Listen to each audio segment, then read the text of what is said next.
Hello everyone, welcome back to your channel. आज का जो हमारा टॉपिक है डिस्कशन का वो आपके क्लास 12th का प्रीवियस ईयर पेपर ही है जो कि कंडक्ट कराया गया था 2022 के अंदर। ठीक है, अब इसमें हमने सेक्शन ए बी डिस्कस कर लिया है। अगर आप लोगों ने वो वाली वीडियो नहीं देखी तो आप लोग जाके प्लेलिस्ट में देख सकते हो। प्लेलिस्ट में आपको सारे के सारे पीवाईक्यू सीरीज आपकी मिल जाएगी। ठीक है, तो अब हमें डिस्कस कर लेना है section C.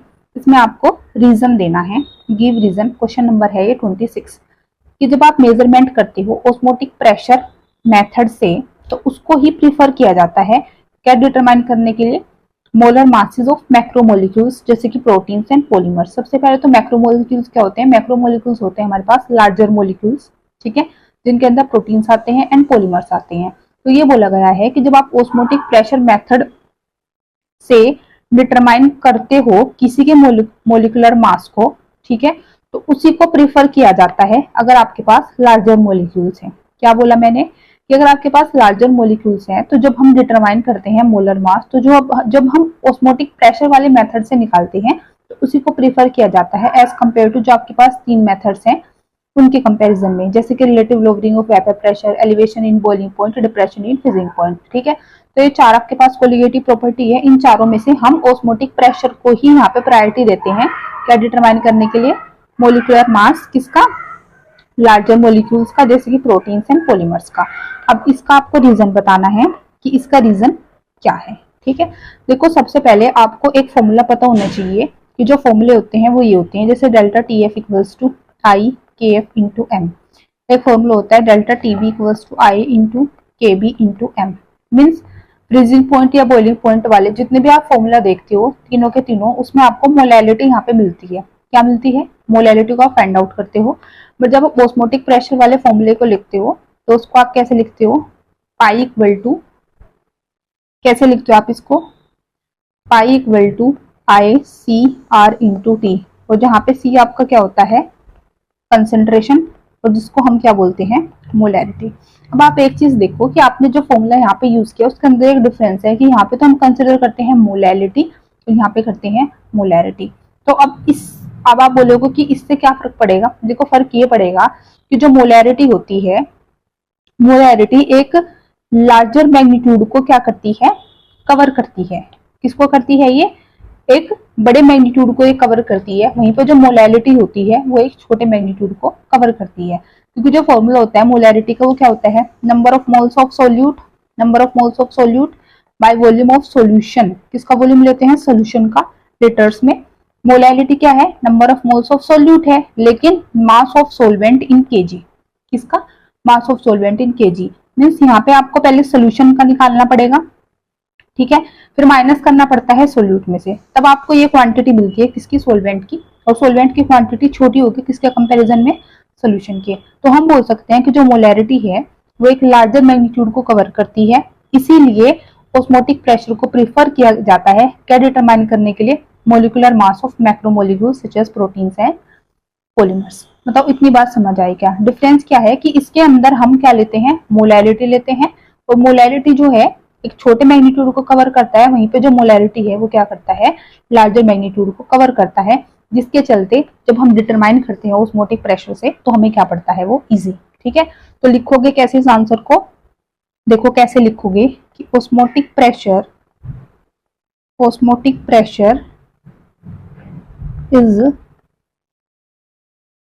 measured at room temperature. Osmotic pressure is measured at room temperature and molarity of solution is used instead of molality, and molarity of solution is used instead of molality as compared to other colligative properties, as compared to other colligative properties, because its magnitude is large,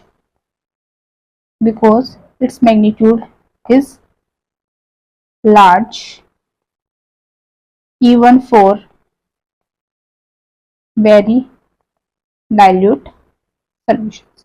क्योंकि इसका magnitude क्या होता है? Large होता है, even किसके लिए भी? डाइल्यूट सॉल्यूशंस के लिए भी।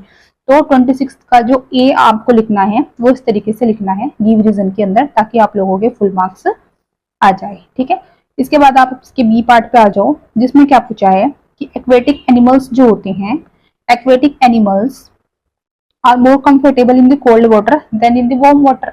एक्वेटिक एनिमल्स ज्यादा कंफर्टेबल होते हैं कोल्ड वाटर में, किसके कंपैरिजन में, वार्म के। इसका रीजन ये होता है कि जब टेम्परेचर लो होता है, लो टेम्परेचर पे डिजोल्व ऑक्सीजन क्या होती है, ज्यादा। लो टेम्परेचर पे डिजोल्व ऑक्सीजन क्या होती है, ज्यादा होती है। इसलिए एक्वेटिक जो एनिमल्स होते हैं वो ज्यादा कंफर्टेबल होते हैं किसमें, कोल्ड वाटर में। कोल्ड वाटर का मतलब यहाँ पे टेम्परेचर लो है, वार्म के अंदर टेम्परेचर हाई है। तो जब यहाँ पे टेम्परेचर लो है तो एक्वेटिक एनिमल्स यहाँ पे ज्यादा क्या रहेंगे, कंफर्टेबल रहेंगे, क्योंकि यहाँ पे डिजोल्व ऑक्सीजन क्या होगी, ज्यादा, और यहाँ पे डिजोल्व ऑक्सीजन वार्म के अंदर क्या होगी, कम। बता दो इतनी सी बात आप लोगों को समझ में आ गई क्या। ठीक है, तो ये था बी पार्ट।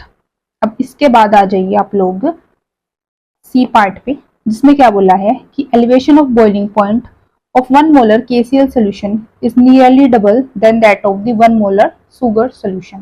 कि जो एलिवेशन ऑफ बॉइलिंग पॉइंट होता है, जिसका फॉर्मूला होता है delta TB equals to I into KB into M।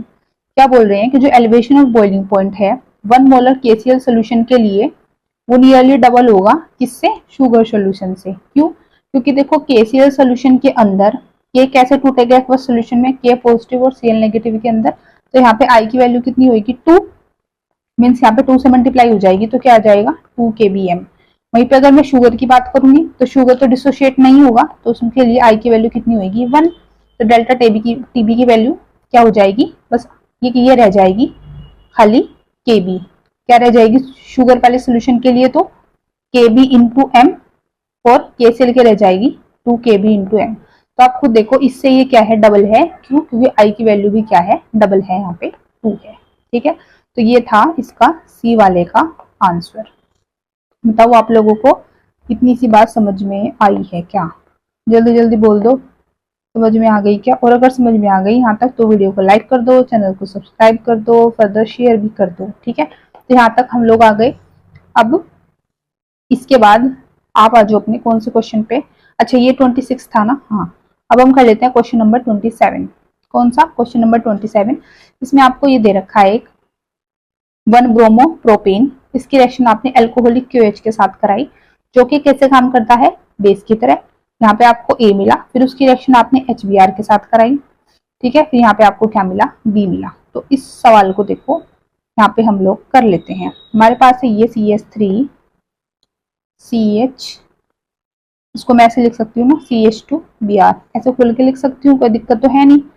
अब है हमारे पास अल्कोहलिक KOH, जो कि कैसे काम करेगा, बेस की तरह।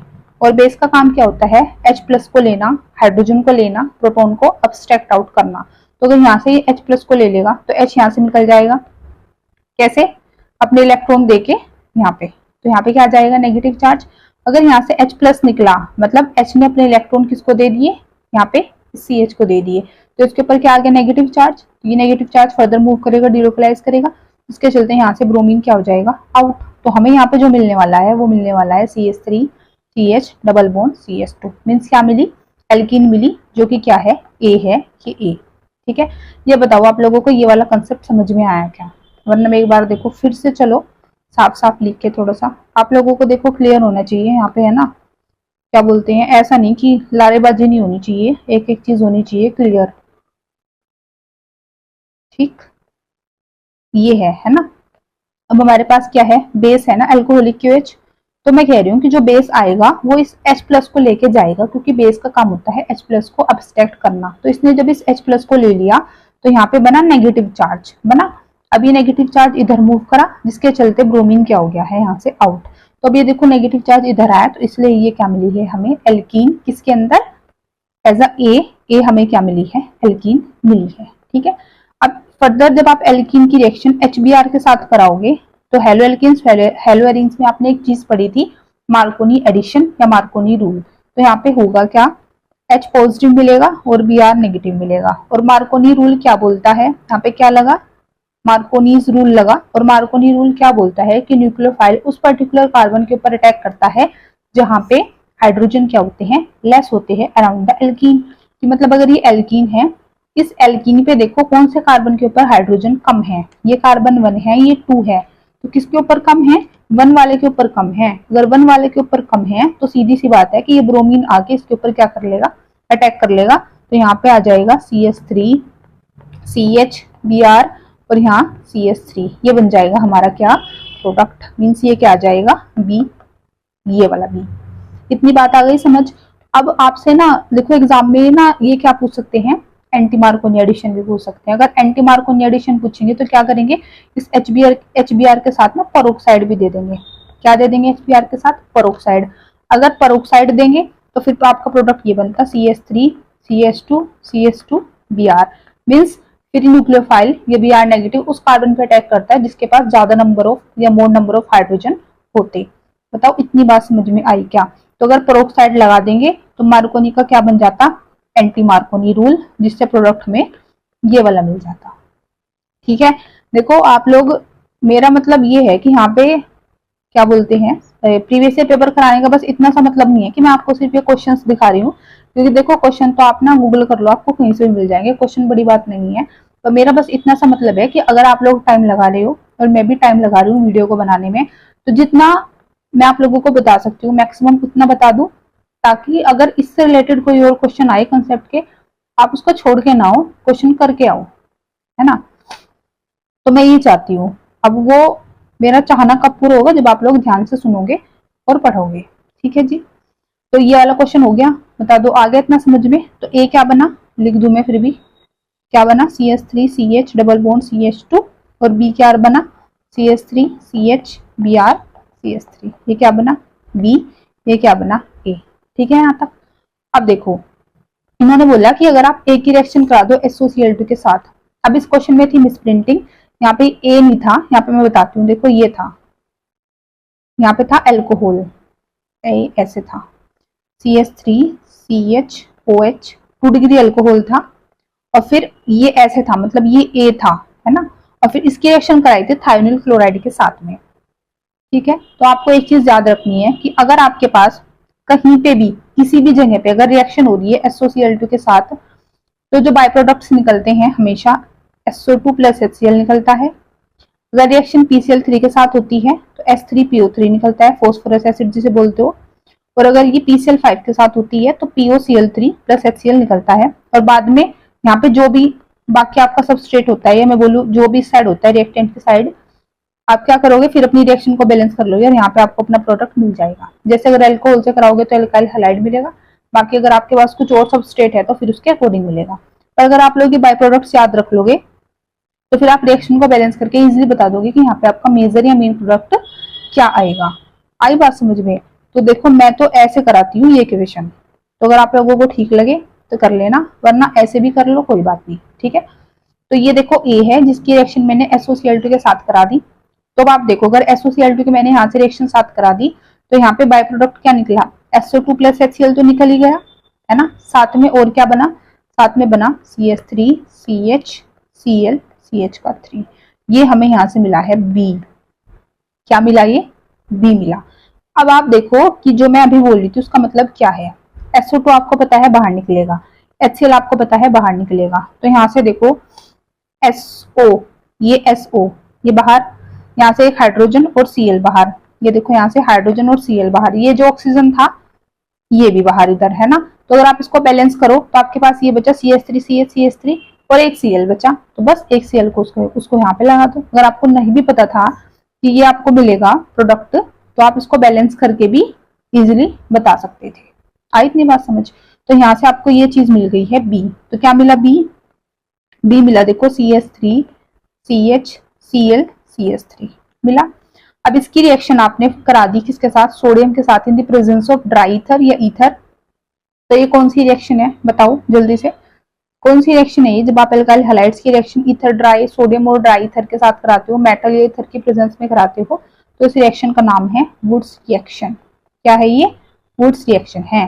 तो मैं इसको कैसे भी लिख सकती हूँ, मैं इसको कैसे भी तो लिख सकती हूँ ना, CH3 का ट्वाइस CH, है ना, CH3 का ट्वाइस CH लिख दिया। अब वुड्स रिएक्शन के अंदर होता क्या है कि रिएक्टेंट साइड जो चेन होती है उससे डबल हो जाती है, एग्जैक्टली किस साइड, प्रोडक्ट साइड। तो रिएक्टेंट साइड ये चेन है, अब इससे डबल हो जाएगी, एक और ऐसी लिख दो आप प्रोडक्ट साइड, तो ये बन जाएगा आपका प्रोडक्ट, ये आपका बनेगा क्या, सी वाला। आई बात समझ में, ये बनेगा सी वाला। अगर मैं थोड़ा सा इसको खोल के भी लिखूं तो आप देखो इसको ऐसे भी लिख सकते हो, आप लिख सकते हो इसको CH CH CS3 CS3 ये बन गया हमारा सी वाला प्रोडक्ट। आगे इतनी बात समझ, क्या हुआ यहाँ पे वुड्स रिएक्शन करा दी है, ठीक है। उसके बाद ये जो प्रोडक्ट बना, ये अभी देखते हैं फर्दर आगे क्या बना, ठीक है। अब यहाँ से बाय प्रोडक्ट भी मिटा दो, ये भी मिटा दो। चलो अब देखो, अब इसकी रिएक्शन मैंने फर्दर किसके साथ कराई, NaOCH3 के साथ कराई, तो इन्होंने नाम भी दे दिया कि 2-मिथॉक्सीप्रोपेन यहाँ पे बना। क्या बना, 2-मिथॉक्सीप्रोपेन बना। तो कैसे बनेगा देखो, अभी आपके पास है NaOCH3, ठीक है, इसको आप बोलते हो सोडियम एल्कोक्साइड भी, क्या बोलते हो, सोडियम एल्कोक्साइड। ये कैसे टूटेगा, क्योंकि सोडियम क्या है, एक मेटल, और metals are electropositive in nature, तो मेटल के ऊपर आएगा पॉजिटिव चार्ज, OCH3 के ऊपर क्या जाएगा, नेगेटिव चार्ज। अब यहाँ पे मेरे पास ये है CH3 CHCl CH3, इसके साथ मुझे करानी है रिएक्शन, ठीक है। अभी आप यहाँ पे अपना बस थोड़ा सा दिमाग ये लगाओ कि कार्बन और क्लोरीन में से ज्यादा इलेक्ट्रोनेगेटिव कौन होता है, क्लोरीन, जो अपने ऊपर लेगा पार्शियल नेगेटिव चार्ज, कार्बन पे छोड़ देगा partial positive charge.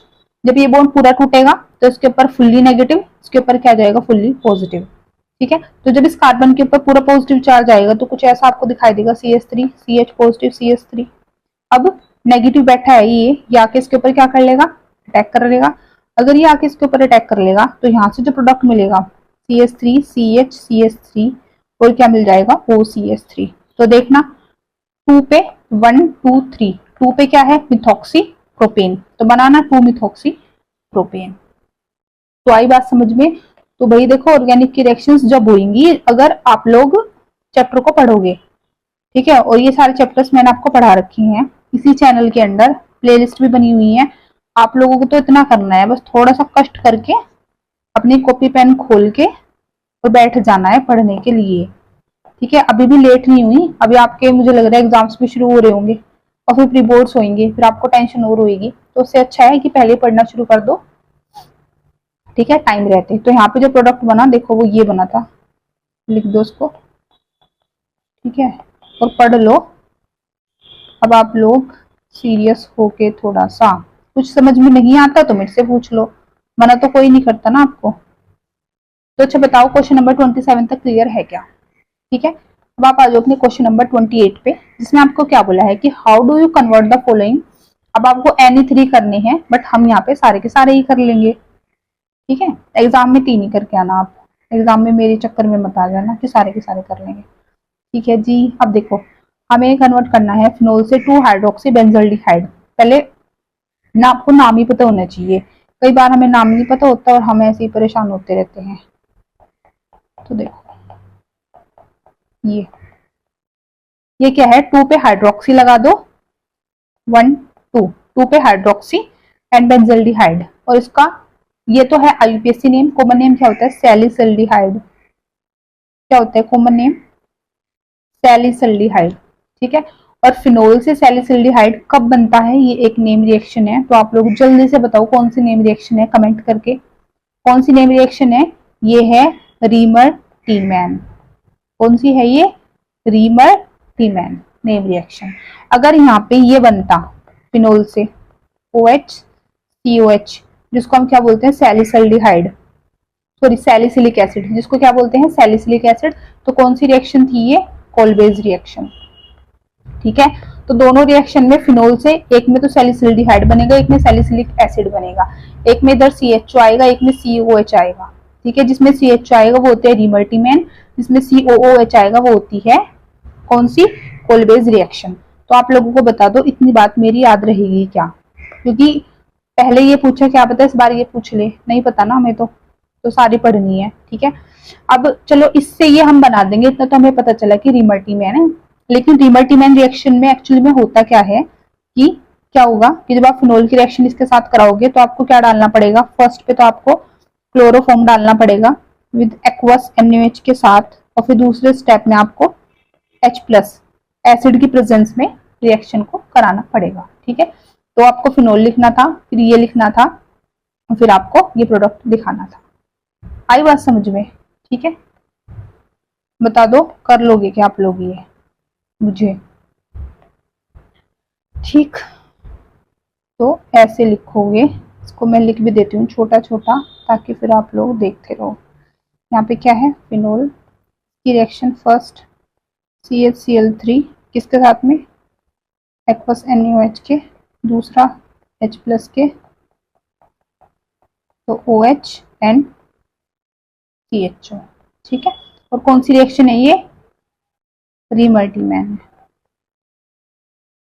Name reaction है जो। ठीक है, अब आपके पास है एनिसोल। एनिसोल से बनाना है 2-मिथॉक्सी एसिटोफिनोन।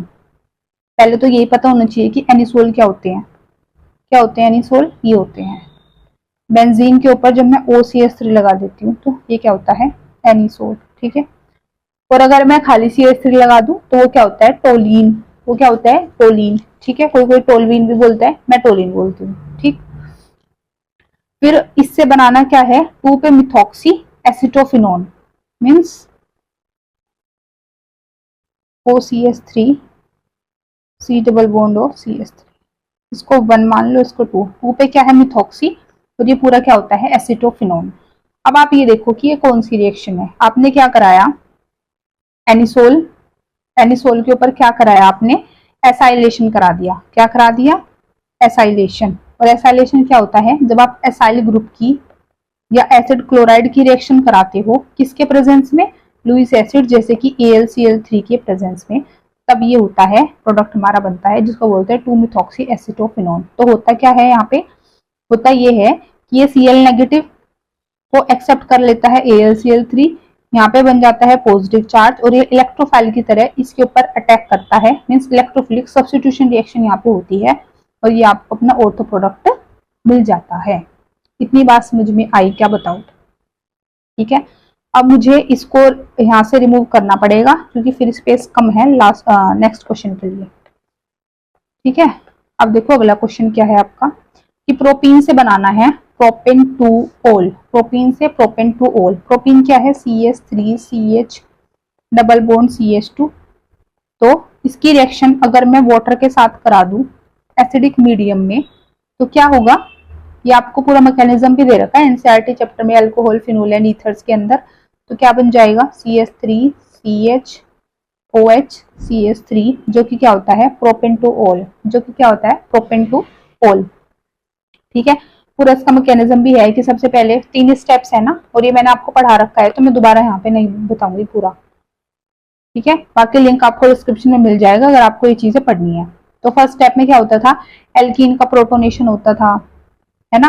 फिर दूसरे स्टेप में प्रोटोनेशन होकर कार्बोकैटायन बन जाता था, फॉर्मेशन ऑफ कार्बोकैटायन, है ना, क्या हो जाता था। फिर दूसरे स्टेप में फॉर्मेशन ऑफ कार्बोकैटायन हो जाता था। फिर तीसरे स्टेप में क्या हो जाता था, अटैक ऑफ न्यूक्लियोफाइल, फिर OH नेगेटिव अटैक करता था, तब आपका ये प्रोडक्ट यहाँ पे बनता था। तो आपको H2O in the acidic medium ये लेना था। ठीक है, फिर है इथेनॉल से इथानल, बड़ा सिंपल है। जब हम इथेनॉल से इथानल बना रहे हैं मीन्स हम क्या कर रहे हैं, एल्कोहल को कन्वर्ट कर रहे हैं एल्डिहाइड्स के अंदर। और एल्कोहल्स को या 1 डिग्री या 2 डिग्री एल्कोहल्स को जब हम एल्डिहाइड और कीटोन्स के अंदर चेंज करते हैं तो कैसे करते हैं, with the help of oxidation. Means ऐसे देखो, इथेनॉल होता है CH3CH2OH, ये रहा इथेनॉल। इसको जब मैं ऑक्सीडाइज कराऊंगी तो ये मेरे को देगा इथेनॉल। ठीक है, अब ऑक्सीडाइज करने के लिए आप ऑक्सीडाइजिंग एजेंट्स ले लेते हैं, बट यहाँ पे क्योंकि हमारे पास है 1 डिग्री अल्कोहल, तो 1 डिग्री अल्कोहल में जो हम ऑक्सीडाइजिंग एजेंट लेते हैं वो लेते हैं PCC। क्या लेते हैं, PCC। अगर यहाँ पे 2 डिग्री अल्कोहल होता तो ऑक्सीडाइजिंग एजेंट ले लेते CrO3, जिसका नाम क्या होता है, क्रोमिक एनहाइड्राइड। क्या होता है, क्रोमिक एनहाइड्राइड। और वो हमें यहाँ से क्या कौन देता, कीटोन देता। क्या देता वो यहाँ से हमको, कीटोन। ठीक है, और ये वाला जो सवाल है ये CrO3 वाला, ये 2023 वाले क्वेश्चन पेपर में पूछा है। अब खुद देखो, 2022 में PCC पूछ रखा है और 2023 में ये पूछ रखा है, तो क्वेश्चन ऐसे पूछते हैं। ठीक है, टॉपिक्स तो वही है, टॉपिक्स कहाँ से आएंगे नहीं, बट आपको एनालाइज करना है कि ये इंपॉर्टेंट है और कैसे क्वेश्चंस पूछ रहे हैं। ठीक है, तो आ रही है इतनी बात समझ। बाकी आप लोग जब अपने प्री बोर्ड्स दोगे या जो अभी आपके चल रहे होंगे इंटरनल्स वो दोगे, तो आपको पता चल जाएगा कि आप लोग कितने पानी में हो। ठीक है, अपनी पानी की गहराई को नाप लेना। ठीक है, अब आ जाओ क्वेश्चन नंबर 29 पे कि what are the hydrolysis products of lactose and maltose, कि जब आप लैक्टोज या माल्टोज को हाइड्रोलाइज करते हो, इनका हाइड्रोलिसिस करते हो तो आपको क्या मिलता है। ठीक है, तो लैक्टोज में तो मिलता है ग्लूकोज एंड गैलेक्टोज। अच्छा, लैक्टोज क्या होता है बताओ, क्या होता है लैक्टोज? लैक्टोज होता है मिल्क शुगर। दूध के अंदर जो वो मिठास आता है ना, नेचुरल जो मीठापन आता है, वो किसके कारण आता है? लैक्टोज के ही आता है। लैक्टोज का अगर मैं फॉर्मूला यहाँ पे लिखूं तो क्या होगा, यहाँ पे लिख देती हूँ ऊपर C12H22O11। ठीक है, जब आप इसकी हाइड्रोलिसिस करोगे तो ये क्या देगा आपको? Glucose plus galactose. किसने दिया? ये लैक्टोज ने। ठीक है, अब अगर मैं माल्टोज लिखूं C12H22O11 प्लस का हाइड्रोलिसिस करूंगी तो ये 2 मोल्स देगा किसके? ग्लूकोज के। अब आप में से जो बच्चे ध्यान से पढ़ रहे हैं उनको जरूर ये लगेगा कि ये तो दोनों के फॉर्मूला मैंने सेम लिखे हैं। हाँ, बिकॉज ये आइसोमर्स होते हैं, दोनों क्या होते हैं? आइसोमर्स। और आइसोमर्स कौन होते हैं? जिनका मॉलिक्यूलर फॉर्मूला क्या होता है? सेम। तो ये दोनों के दोनों लैक्टोज और माल्टोज ना स्ट्रक्चरल आइसोमर्स होते हैं, इनका मॉलिक्यूलर फॉर्मूला तो सेम होता है बट इनकी स्ट्रक्चर अलग होती है, और स्ट्रक्चर अलग होने के कारण ही ये ग्लूकोज और गैलेक्टोज दे रहा है। और ये 2 मोल्स किसके दे रहा है? खाली ग्लूकोज के। कौन? माल्टोज। ऐसे ही अगर आपसे इस बार पूछ ले सुक्रोज, तो सुक्रोज का जब हाइड्रोलिसिस करोगे तो वो क्या देगा? Glucose plus fructose. वो क्या दे देगा? Glucose plus fructose. बता दो इतनी बात आप लोगों को समझ में आ रही है क्या? वो क्या दे देगा? वो ग्लूकोज प्लस फ्रक्टोज दे देगा। ठीक है, तो क्वेश्चंस जो बन सकते हैं वो मैं आपको बता देती हूँ, बाकी आप लोग तो होशियार हो ही मेरे से भी ज्यादा, तो आपको सब पता है क्या करना है, कैसे करना है। ठीक है जी, चलो अगले सवाल पे आ जाओ। हुआ इतना? अब कि आपको ना बेसिक स्ट्रक्चरल डिफरेंस देना है, आपको डिफरेंस बताना है किसकी स्ट्रक्चर्स के बीच में? स्टार्च की एंड सेलुलोज की। तो स्टार्च क्या होते हैं? स्टार्च क्या होते हैं? ये पॉलीमर होती हैं अल्फा ग्लूकोज के, और जो सेलुलोज होते हैं वो पॉलीमर्स होते हैं किसके? बीटा ग्लूकोज के। मीन जब आप अल्फा ग्लूकोज को जोड़ते जाओगे तो आपको स्टार्च मिल जाएगा। जब आप बीटा ग्लूकोज को जोड़ते जाओगे तो आपको क्या मिल जाएगा? सेलुलोज। स्टार्च क्या होता है? पॉलीमर होता है किसका? अल्फा ग्लूकोज का। और ये किसका पॉलीमर होता है? बीटा ग्लूकोज का। तो बेसिक स्ट्रक्चरल डिफरेंस यही था कि ये पॉलीमर है अल्फा ग्लूकोज का है, ये किसका होता है? बीटा ग्लूकोज का। बाकी स्टार्च के अंदर आपको 2 चीजें मिलती है, एक अमाइलोज एक अमाइलोपेक्टिन। ठीक है, मिलती है ना। एक के अंदर स्टार्च होता है कितना? 10 से 15%, एक के अंदर होता है 80 से 85%, मीन 80 to 85। ठीक है, कुछ लोगों को समझ नहीं आता ये 80 85 90 क्या है, मोस्टली गर्ल्स, उनको कम समझ आता है। ठीक है जी, तो आई इतनी बात समझ में, स्टार्च एंड सेलुलोज का बेसिक सा डिफरेंस। अच्छा, ये वाला सवाल स्टार्च और सेलुलोज वाला आई थिंक हमने 2023 में भी उन्होंने पूछा है, बार बार वही तो पूछ रहे हैं। अब ये देखो ऑस्मोटिक प्रेशर वाला जो मैंने अभी कराया कि लार्जर मोलिक्यूल्स के लिए निकालते हैं, इस बार इन्होंने रीजन पूछा था 2022 में, 2023 में पूछा था कि determine molecular masses of larger molecules, तो उसके लिए कौन सी कोलिगेटिव प्रॉपर्टी का यूज करें। वहां पे आपको लिखना था ऑस्मोटिक प्रेशर। मीन जिसने 2022 वाला क्वेश्चन पेपर करा था वो आराम से लगा देता 2023 वाले में। ठीक है ना, तो आप एनालाइज करो अच्छे से। अब देखो नेक्स्ट, एक्सप्लेन वाई, ऐसा क्यों हो रहा है कि जो कार्बोक्सिल ग्रुप है बेंजोइक एसिड पे वो मेटा डायरेक्टिंग है। ठीक है, मींस अगर आप बेंजोइक एसिड को लो और उसके ऊपर रिएक्शन कराओ तो वो मेटा पोजीशन पे होती है, अटैक जो लगता है वो मेटा पे लगता है, और किसका? इलेक्ट्रोफाइल का। कैसे? देखो ये है आपके पास बेंजोइक एसिड। ठीक है, तो जो कार्बोक्सिल ग्रुप है ये वाला, जिसको हम ऐसे लिख सकते हैं कि ये जो कार्बोक्सिल ग्रुप है बेंजोइक एसिड के अंदर, ये मेटा डायरेक्टिंग होता है। ये मेटा डायरेक्टिंग इसलिए होता है कि अगर मैं यहाँ से इसकी रेजोनेटिंग स्ट्रक्चर्स आप लोगों को बना के दिखाऊं तो नेगेटिव चार्ज, सबसे पहले जो कार्बोनिल है ये इलेक्ट्रॉन डेफिशिएंट स्पीशीज है। ये कैसी है? इलेक्ट्रॉन डेफिशिएंट है, तो ये बेंजीन रिंग से अपनी तरफ इलेक्ट्रॉन्स को अट्रैक्ट करेंगे। जब ये बेंजीन रिंग से अपनी तरफ इलेक्ट्रॉन्स को अट्रैक्ट करेगी तो बेंजीन रिंग के अंदर जो इलेक्ट्रॉन्स की डेफिशिएंसी होगी वो तो ऑर्थो और पैरा पोजीशंस पे होंगी, और जो इलेक्ट्रॉन्स की डेफिशिएंसी नहीं होगी, इलेक्ट्रॉन्स मींस थोड़े ज्यादा होंगे ऑर्थो पैरा से, तो वो होंगे मेटा पोजीशंस पे। मींस मेटा पोजीशन पे आपको इलेक्ट्रॉन की क्या दिखेगी? रिचनेस दिखेगी। अगर इलेक्ट्रॉन्स की रिचनेस दिखेगी या मैं बोलूँ कि इलेक्ट्रॉन की डेफिशिएंसी नहीं दिखेगी तो इनकमिंग जो इलेक्ट्रोफाइल आएगा वो आके अटैक करेगा कौन सी पोजीशन पे, मेटा पे ही। इसलिए कार्बोक्सिल ग्रुप जो होता है बेंजोइक एसिड के अंदर वो क्या होता है, मेटा डायरेक्टिंग। तो आप लोग इसको कैसे लिखोगे, because carbonyl group in benzoic acid is electron withdrawing group which attract the electron density, form the benzene ring and make the ortho and the para sites electron deficient. Hence incoming electrophile will attack at the meta position. ये आपको अंग्रेजी में लिख देना है सुंदर सुंदर।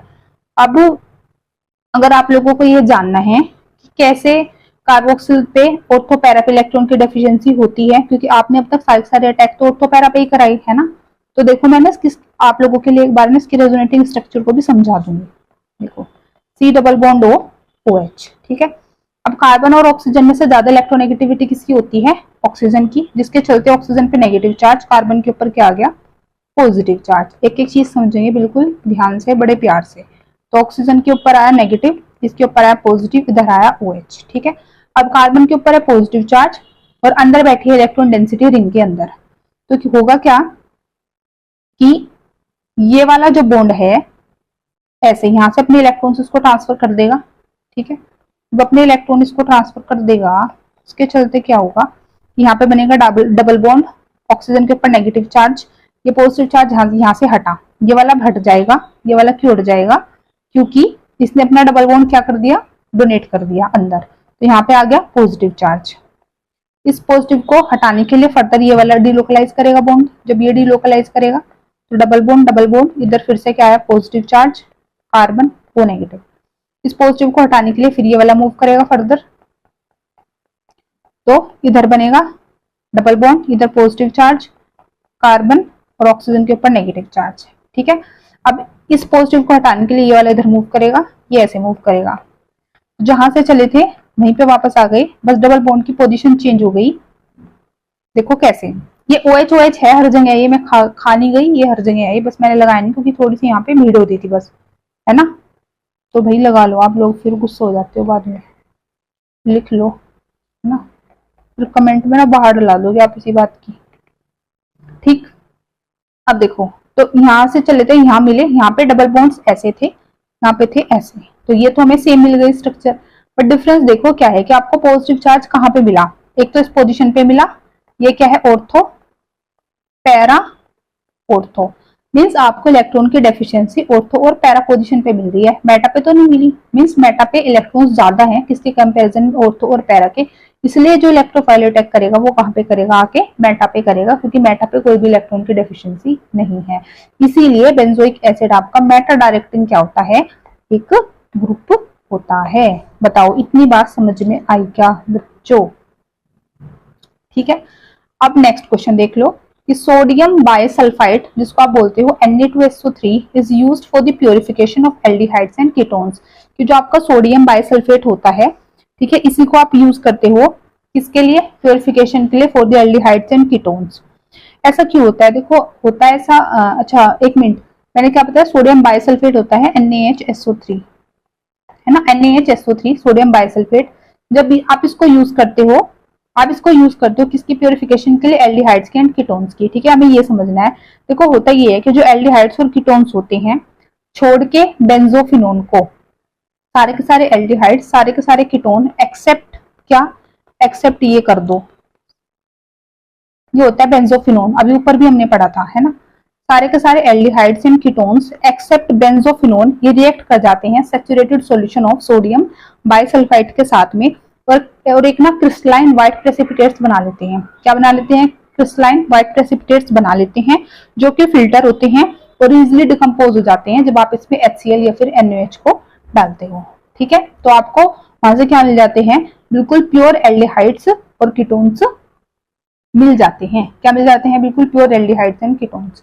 तो क्या लिखोगे कि sodium bisulphite is used for the purification of aldehydes and ketones because all the aldehydes and ketones except benzophenone react with saturated solution of sodium bisulfite to form the white crystalline precipitates which are filtered, and these are easily decomposed by the HCl and the NaOH to give pure aldehydes and ketones। तो ये आपको लिख देना है, ठीक है।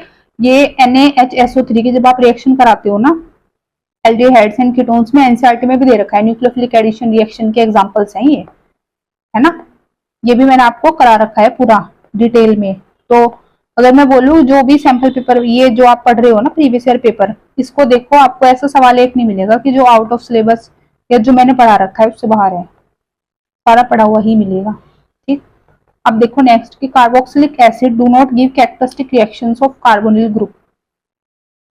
अब क्या बोल रहे हैं कि जो आपका हाँ कि जो कार्बोक्सिल एसिड्स हैं वो कैरेक्टरिस्टिक रिएक्शन नहीं देता किसकी, कार्बोनिल ग्रुप की। अब क्यों नहीं देता, देखो क्योंकि ये जो कार्बोक्सिल ग्रुप है ना, क्योंकि ये जो कार्बोक्सिल ग्रुप है ये है, अभी हमने पढ़ा जिसको आप बेंजोइक एसिड बोलते हो अगर, ठीक है। अगर मैं इसके ऊपर लगा दूं बेंजीन रिंग के ऊपर एक कार्बोक्सिल ग्रुप लगा दूं तो क्या बोला कि carboxylic acid do not give characteristic reactions of carbonyl group.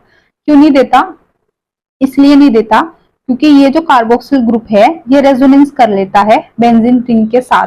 क्या कर लेता है, ये रेजोनेंस कर लेता है, तो जो कार्बोक्सिल कार्बन हो जाता है वो लेस इलेक्ट्रोफाइल हो जाता है, इसीलिए एल्डिहाइड और कीटोन्स वाली मैं बोलूँ कार्बोनिल ग्रुप वाली रिएक्शंस नहीं देता, क्योंकि कार्बोनिल ग्रुप एल्डिहाइड और कीटोन्स में भी होते हैं। दोबारा से समझ लो, देखो दोबारा से अगर आप पढ़ना चाहते हो इस चीज को तो सुनो कि जो कार्बोक्सिल एसिड है वो कैरेक्टरिस्टिक रिएक्शन नहीं देते कार्बोनिल ग्रुप की।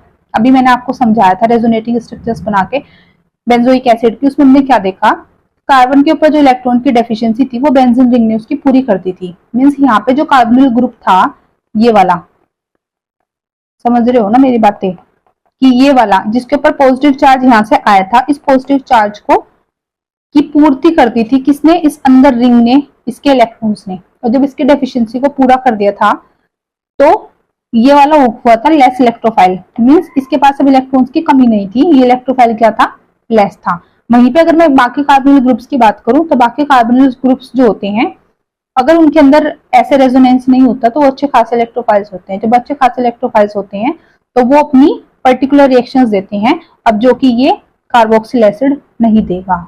आई बात समझ में, तो आप क्या लिखोगे कि due to the resonance carboxyl carbon become less electrophile, hence this doesn't give the reaction as carbonyl group gives। आई बात समझ में, ये आपको इतना लिख देना है। बता दो समझ आ गया क्या है यहाँ तक, कुछ भी समझ नहीं आता है कमेंट बॉक्स में लिख दो, उससे समझा दूंगी, कोई टेंशन नहीं है, पढ़ना आपको है पढ़ाना मुझे है, ठीक है। अब आप देखो ये वाला अपना क्वेश्चन जो कि और में दे रखा है, ये लास्ट क्वेश्चन है, ठीक है, फिर नेक्स्ट हम डिस्कस करेंगे नेक्स्ट पार्ट के अंदर, ठीक। क्योंकि हम देखो इतना ही करते हैं ताकि आप लोग, वो ये 30-40 मिनट की वीडियो हो जाती है, आप लोग ध्यान से देख लो, है ना, इतना ही आपका दिमाग काम करता है, फिर आप लोग दूसरी दुनिया में पहुंच जाते हो। तो अब देखो आपके पास एक ऑर्गेनिक कंपाउंड है ए जिसका मोलिकुलर फॉर्मूला है C3H8। अब आप इसको ऐसे लिख सकते हो, देखो CH3 CH2 CH2OH लिख सकते हो, 3 कार्बन 3 5 7 8 हाइड्रोजन 1 ऑक्सीजन, या आप इसको ऐसे लिख लो CH3 CHOH CH3। अब आप बोलोगे डिफरेंस क्या है, आप देखो डिफरेंस क्या है, ये है 1 डिग्री अल्कोहल, ये क्या है 2 डिग्री अल्कोहल। अब दोनों तरीके से लिख सकते हो, अब जिनको ये अच्छा लगता है ये लिख के देख लो, फिलहाल जिसको ये अच्छा लगता है ये लिख के देख लो, अभी देखेंगे होगा कौन सा। तो अगर मैं देखो पहले फर्स्ट वाले को ले लो, है ना, इसकी ट्रीटमेंट करा दो कॉपर के साथ एट 573 केल्विन, तो वो क्या करता है ऑक्सीडेशन, तो वो ऑक्सीडेशन करके, अगर मैं फर्स्ट को लूं 1 डिग्री को, तो वो ऑक्सीडेशन करके इसको किस में कन्वर्ट कर देगा, एल्डिहाइड के अंदर, जो कि क्या है बी है। अब कह रहे हैं कि B does not reduce the Fehling solution. अब टोलेंस रिएजेंट हुआ या फेलिंग सॉल्यूशन हुआ, एल्डिहाइड तो खूब उनके साथ रिएक्शन करते हैं, ठीक है, एल्डिहाइड्स रिड्यूस हो जाते हैं विद किसकी हेल्प से, टोलेंस रिएजेंट की भी और फेलिंग सॉल्यूशन की भी। तो इसका मतलब ये तो नहीं होगा, क्यों, क्योंकि ये एल्डिहाइड है। अब अगर मैं इसकी बात करूं, इसकी रिएक्शन में कॉपर के साथ करा दो एट 573 केल्विन पे 2 डिग्री को, तो यहाँ से मुझे मिलने वाला है ये कीटोन, क्या कीटोन। तो अब अगर मेरे को बी कीटोन मिला, अब कीटोन जो होते हैं वो रिड्यूस नहीं होते, मींस बी जो है वो रिड्यूस नहीं करते किसको, फेलिंग सॉल्यूशन को या फिर टोलेंस रिएजेंट को, कौन, कीटोन्स नहीं करते, ठीक है। तो मतलब इन्होंने बोला कि बी जो है वो रिड्यूस नहीं करना चाहिए फेलिंग सॉल्यूशन को, बिल्कुल, बट वो येलो पीपीटी देंगे जब आप उसकी रिएक्शन कराओगे I2NaOH के साथ। अब ये I2NaOH क्या है, कौन सी बला है ये है आयोडोफॉर्म रिएक्शन। कौन सी रिएक्शन है ये, आयोडोफॉर्म रिएक्शन। और आयोडोफॉर्म रिएक्शन में होता क्या है, ये वाला बॉन्ड यहाँ से ऐसे टूटेगा, CH3 C double bond O negative, Na positive बनेगा और CHI3 बनेगा जिसको बोलते हैं आयोडोफॉर्म, और जिसके क्या होते हैं येलो पीपीटी भी होते हैं। ठीक है, देखो येलो पीपीटी। तो आई बात समझ में। तो यहाँ से ए क्या होगा, ए आपका 2 डिग्री अल्कोहल होगा, है ना। अभी देखा, अगर मैं 1 डिग्री लिख देती तो क्या हो जाता, तो फिर ये फर्दर मेरा काम नहीं कर रहा था। और बी क्या हो जाएगा यहाँ से कीटोन, और सी क्या हो जाएगा ये CHI3। तो ये बन गए हमारे यहाँ से ABC। बताओ आप लोगों को इतनी सी बात समझ में आई क्या। ठीक है, तो आज की वीडियो में हम करते हैं इतना ही। नेक्स्ट वाले पार्ट में मिलेंगे विद नए सेक्शन के साथ, जो कि है सेक्शन D। तब तक आप लोग इसको ध्यान से पढ़ो, वीडियो को लाइक करो, चैनल को सब्सक्राइब कर दो अभी के अभी। ठीक है, फर्दर अभी के अभी सबको शेयर भी कर दो, साथ में बेल आइकन को प्रेस कर दो ताकि वीडियो के सारे नोटिफिकेशन आप लोगों को ऑन टाइम मिलते रहे। कंजूसी मत किया करो, आप लोगों की हेल्प हो रही है ना, दूसरों की भी करवाओ। ठीक है, ये आप लोगों की जिम्मेदारी है। ठीक है, तो आज के लिए इतना ही, मिलते हैं नेक्स्ट पार्ट में। Thank you so much.